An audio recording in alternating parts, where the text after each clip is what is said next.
Hi, everybody. My name is John DePietro. And I'm Bob Zagami with the Camper Report Show.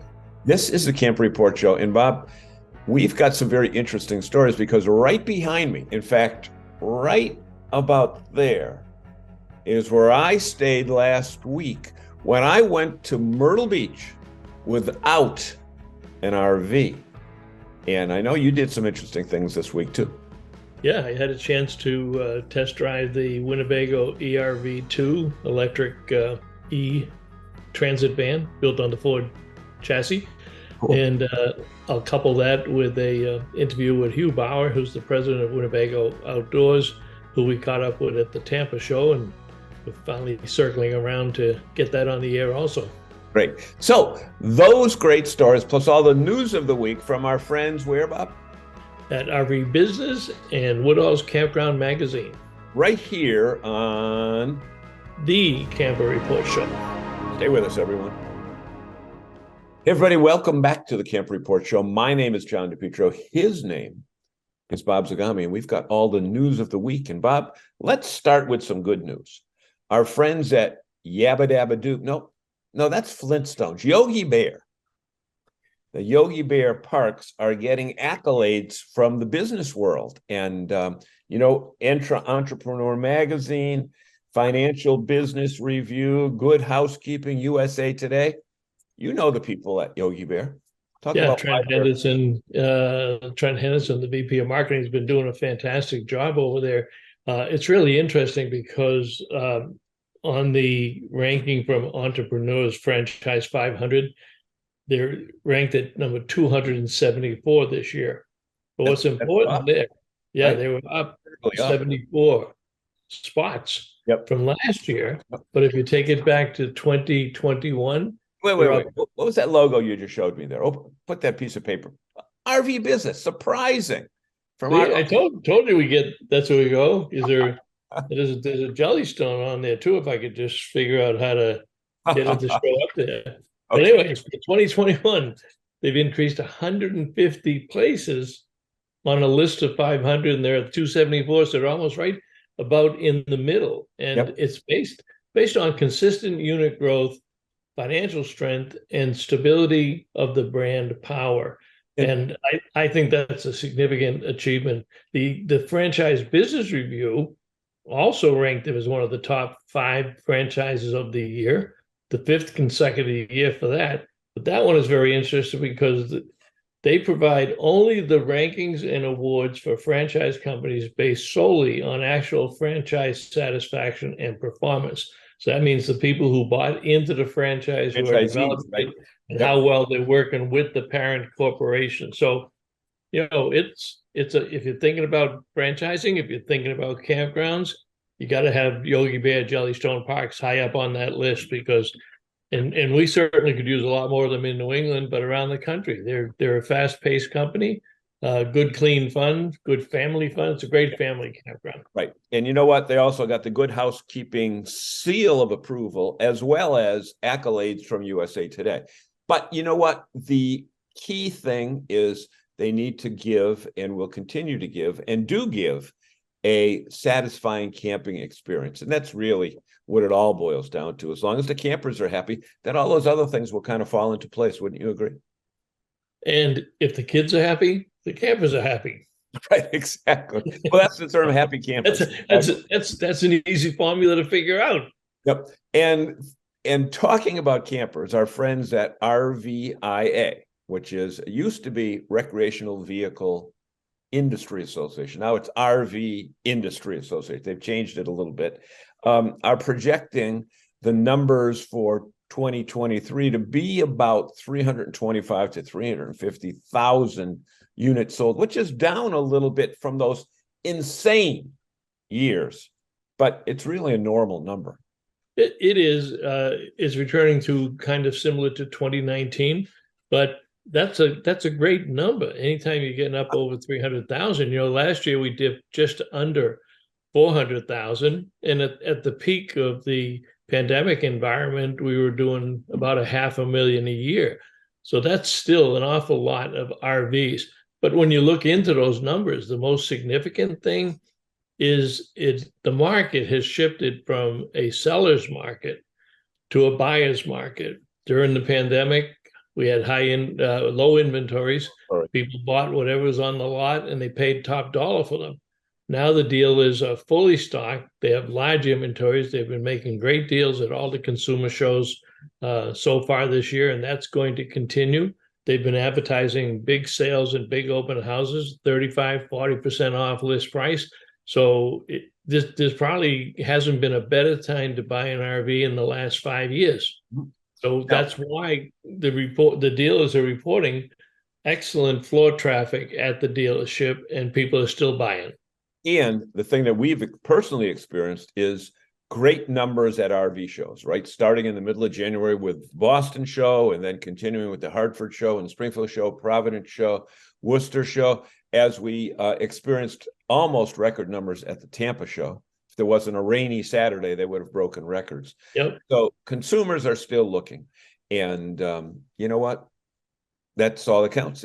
Again, we talk about business in this segment, but it's really all about if campers are happy, they buy more campers. Right. So, and they're affordable. They got great financing terms. So yeah, it is an excellent time. And that's why you're seeing a lot of people on the dealers' lots. That's why you're seeing a lot of people at the consumer RV shows. They're talking to the dealers, they're looking, they're seeing what's new, they're picking out their next RV. And it's a good time to do it because camping season will be here soon, and with the right deal and the right price, you can be camping in a new RV this year. Right. Now we say it'll be here soon, but like right down there in Myrtle Beach, it's already there. As we experienced last week, it was at Washington's birthday weekend, and the place was 90% full, and that's got over 1,000 sites. So that is one gigantic place. Now, one of the places that people are going to go to, okay, are the national parks. And every time we see a list of the most visited national parks, and we always talk about Acadia right up in New England, where we're familiar with, but somebody has come up with a list of the least visited national parks. What do you know about that? Well, it is an interesting list, and everybody wants to never heard of, right? Everybody wants to go to Yellowstone and Yosemite and Acadia and what have you. And the National Park Service has told us what they are in terms of the least visited. And the scenery is just as enjoyable. It's just as beautiful. It's just that people haven't found these campsites, especially in these national parks. And I'll tell you, the least visited one is the National Park of American Samoa, followed by the Gates of Arctic National Park and Preserve, Lake Clark National Park. I don't even know where these places are. They don't even say in the list where these places are. But there's so many. There's 63 national parks in the Park Service system, and everybody wants to get into the top 10. So if you focus on and you go to the National Park Service website and see a listing of all of them and all of their related facilities, you can pick out a bunch. Great Basin National Park, no idea. Guadalupe Mountains National Park. Well, not only have I not visited them, I'd never heard of them before. The interesting thing is I'm sure every camper will be able to tell us that some of their best camping experiences have been at the places that they didn't plan on. They might have ended up there because place number one was filled, or they had traffic tie-ups along the way and they stopped somewhere else. But the beauty of camping is that it brings the family together. And whether you've got the campfire in one of the top 10 parks or the least visited parks, it's still a campfire. You're still having fun and you're still making memories. And actually, that list came from USA Today. USA Today. USA Today. And there is a book out by a gentleman named Payne. His latest book is 100 Things to See in the National Parks. And here again, you're going to see things that you don't see on national TV, that you don't see in all the big favorite lists, but get out there and you're going to find that some of these are right in your backyard. Yep. That you don't have to travel far. You don't need or Antarctica. They're in your Yeah. backyard if you live in Samoa or Antarctica. Right. Exactly. Right. So Yeah. that's the wrap on the news segment. We've got 2 great features coming up, and we want to ask you, if you like this show, to just hit that like button and subscribe. And why don't you share it with people that you know, especially with the camping season just around the corner in other parts of the country, and let people know that you like this show, because we get all of our news at. Well, we get it from Ben Quiggle at Woodall's Campground Magazine, and our good friend Rick Kessler at RV Business, who is now, as we did the whole show last week to them, he is the owner of G&G Media, which produces RV Business and Woodall's Campground Magazine. There you go. Stay with us, folks. We'll be right back with 2 great stories.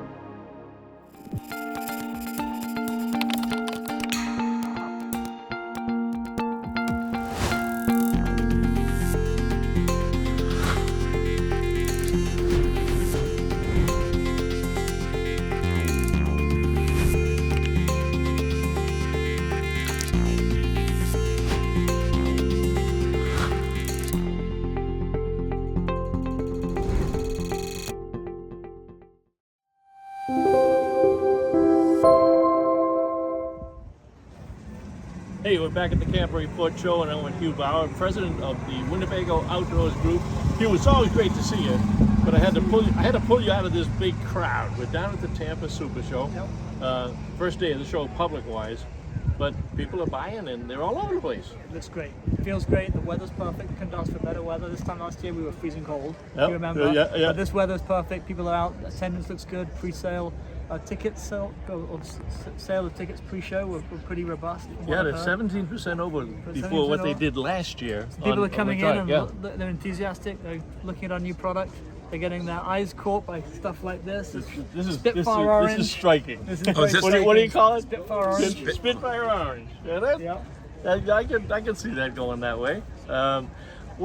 What are some of the new products that you brought out that people are going to see here this week? So a couple of things. One, the color on this. Second one is the Adventure Wagon partnership we've got on some of our Mercedes Sprinter chassis. Yeah. The modular sort of build, you can sort of configure that as you want with different sort of packages from Adventure Wagon. So it's a kind of cool, utilitarian, very functional build, very functional sort of bias. Well, you know, if I can just jump in there, what Dwayne just told me that last night you interchanged them. You moved took the them galley around from this vehicle to the other and moved the stuff all around. Yep. It's that easy. Completely interchangeable. Yeah. You just need a drill and that's it, you're done. Is it probably young adults, young professionals that are just getting into the market, or are you seeing other really players? that rugged nomad, a very active user who wants to throw a couple of mountain bikes in the back one weekend, or maybe a kayak the next weekend, maybe a couple of dogs. And the floor is very easy to wash down, and you can put different modules in according to how you want to use the vehicle. Whatever the application might be. Including some extra rows of seating. So you've got one seat in there at the moment, you can put an extra row of seating in there. So it's really a wonderful platform. But that's one of them. We've got the new Vita Porto. I saw that, yeah. So we had a Vita Porto about 2 or 3 years ago, and then we refreshed it, we bought it out. It's still on the Mercedes Sprinter chassis. It comes in just price pointed below the View Navion, which is one of our best-selling vehicles of all time. Yeah. So a real nice complement to that lineup. And then, of course, the big news is the eRV, right? So the eRV2. You saved that for the last, right? Our prototype. Yeah, it's so really exciting to showcase that here today. You know, this time last year we had the eRV from the Winnebago Industries concept vehicle. This is the art of the possible. This is now a prototype vehicle. This is what increasingly a vehicle like this could look like that will be commercialized. It's got just a ton of really cool features, and we're proud to showcase it. Well, I thought one of the nice things that you're doing also is you're allowing test drives of it. You're taking groups of people off-site and close by, but they can actually test it and see what an electric RV is going to be like. So two sorts. You know, you've got the electric RV test drive that's going on now at Tampa, but we've also got extensive field testing with these prototypes. We're making a dozen of these prototypes. We're putting them into the field with real users and saying, right, test this vehicle. Tell us how you're going to use it. What's the use case? What's the charging cycle? How do you want to RV in an electric vehicle? What are your concerns and what do we need to solve for still? And I think that is going to be a really insightful period where we can fine-tune the final product that's going to come to market. Yeah, that's amazing. So who's going to get the other 11? So we've got people That's lined up. after John and I get got one, right? after John and I get hours to test. That's what I So say. you can sign up on our website, right. but we have a lot of people who are already booked in for testing in January, February. That's So fantastic. Really cool. Nice way to launch. Yeah, and this display, I mean, this is your exercise for the day. You don't have to go anyplace else. Acres of Winnebago display, right? So it's nice to have the turbos, the motorhome, and the accessibility enhanced vehicles all in one place. All in one place. We've got a central area where we're telling our brand story. We're proud of the brand, right? So we've got a brand story, a heritage component, a technology component. So we're trying to educate people on what we stand for and our values as much as the product is. Yeah, I look at that as it's not the new Winnebago. It's Winnebago staying a couple of steps ahead of the competition and always being able to read the market. That's the the right pioneering place. legacy. Exactly. The pioneering legacy we have Right. in the industry. So Yep. you're right. That's actually right. It's amazing. Every time I see you, you got something special to do. But thank you very much, and Thanks for have the a time. great show, I Hugh. appreciate it. Thanks, Yeah. Bob. Winnebago is more than a brand. It's a community of people who believe every day is a new day to reinvent ourselves and our story. We answered that call 65 years ago, and today we're answering it again to pioneer a new RV experience. We're excited to announce that our new all-electric prototype is entering its final stage of field testing. The eRV2 is our vision for the future of RVing. It's built around the Ford e-Transit electric chassis and our proprietary Iron Blade house battery system. This all-electric platform provides zero-emission power to both the drivetrain and the house, with up to 7 days of boondocking capability, so you can explore more with less impact on the environment. To further reduce impact, we've employed extensive use of sustainable and recycled materials throughout the vehicle. From the Reprieve fabrics, which come from recycled water bottles, to the Paperstone window frames and Chili Witch flooring, we're helping you reduce your carbon footprint in ways that also enhance quality and performance. The interior is thoughtfully crafted with inspiration from modern Japandi principles, putting the user experience at the center of the design to provide a clean, calm retreat with multi-purpose functionality. It provides both physical and psychological comfort with soft textures, rounded corners, and a unique broad color spectrum lighting system that supports the dark skies movement and allows you to customize your environment. It's also smart. Our new Winnebago Connect system empowers you with technology that's intuitive, reliable, and purposeful, delivering automatic energy management and intelligent RV monitoring and control features, all in a connected, app-based experience. Our first fleet of prototypes are already out on the road. We're putting our innovation to the test and challenging industry norms with 6 months of field testing, teaming up with everyday users in real-world situations to generate insights for improved durability and reliability. And we'll be sharing that feedback with you in real time. Ultimately, this is about reducing barriers to new outdoor connections. Together, with a new generation of explorers, we're laying out a more sustainable roadmap for the future. Welcome to the eVan Life movement. It's only just begun.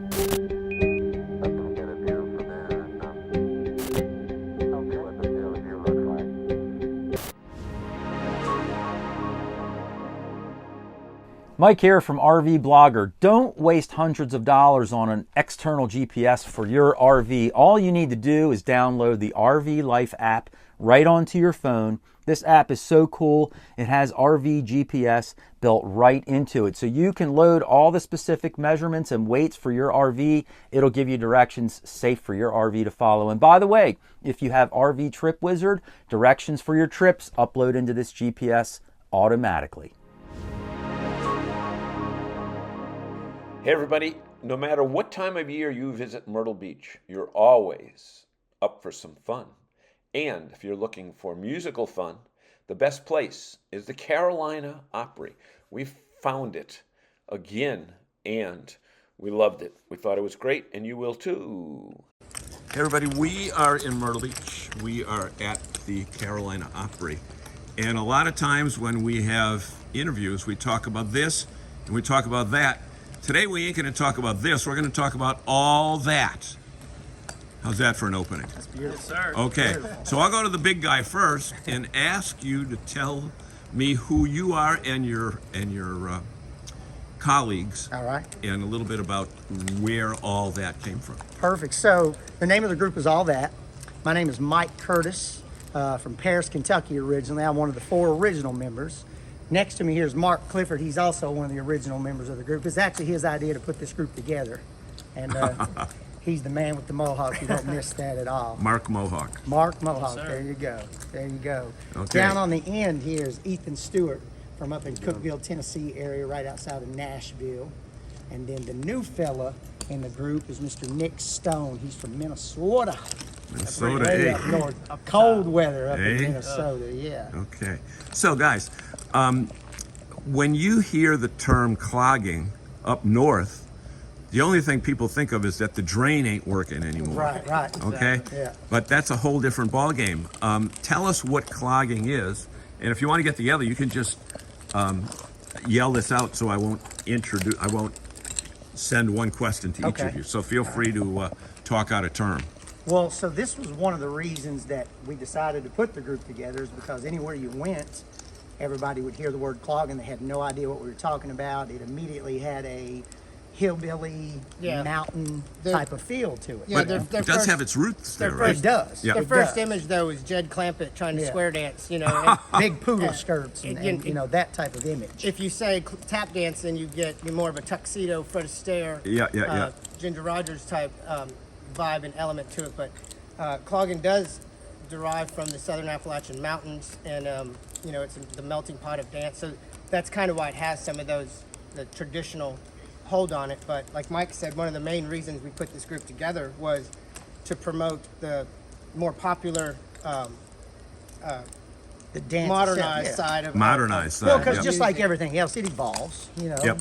baseball has evolved over the years. Basketball. The basketball, Yeah. everything. has. 3-point shot, that's all all the it other is. dance Yes, sir. styles have you know changed over the years and evolved, and we have too. Just nobody hears about it. We're the little known dance, but we wanted everybody to see how cool what we did was, and Right. all the things that we were capable of doing with our feet. So. And speaking about knowing what clogging is, Yeah. clogging actually derives from the Irish step dancing. Yep.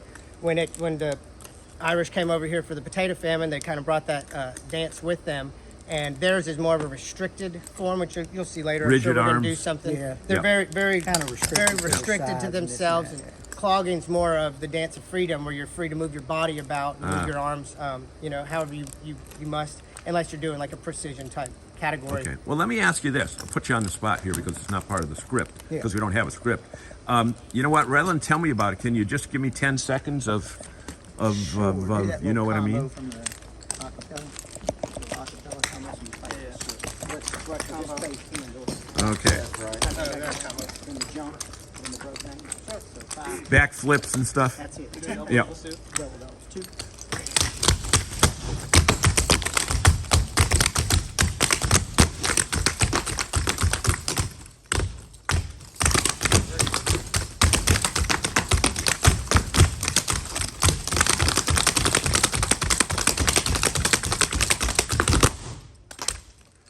So people now know what it is. There you go. Hopefully.